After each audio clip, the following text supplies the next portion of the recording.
সেসব লোকের জন্য ধ্বংস অনিবার্য, যারা হাত দিয়ে কিতাব লিখে নেয়, তারপর দুনিয়ার সামনে বলে এগুলো হচ্ছে আল্লাহ তাআলার পক্ষ থেকে অবতীর্ণ শরীয়তের বিধান।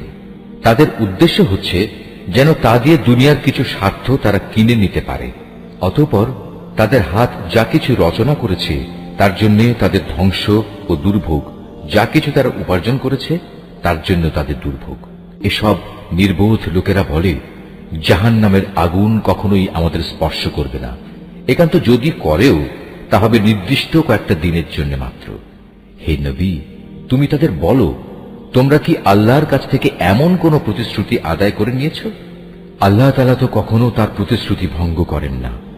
না তোমরা জেনে বুঝেই আল্লাহ তাআলা সম্পর্কে এমন সব কথা বলে বেড়াচ্ছ যা তোমরা নিজেরাই জানো না। হ্যাঁ, যে কোনো ব্যক্তি স্বেচ্ছায় অপরাধ করেছে এবং যাকে তার পাপ ঘিরে রেখেছে, এমন লোকেরাই হচ্ছে জাহান্নামের অধিবাসী এবং সেখানে তারা চিরদিন অবস্থান করবে। আবার যারাই আল্লাহর উপর ঈমান আনবে এবং ভালো কাজ করবে তারা বেহেশতবাসী হবে, তারা সেখানে চিরদিন থাকবে।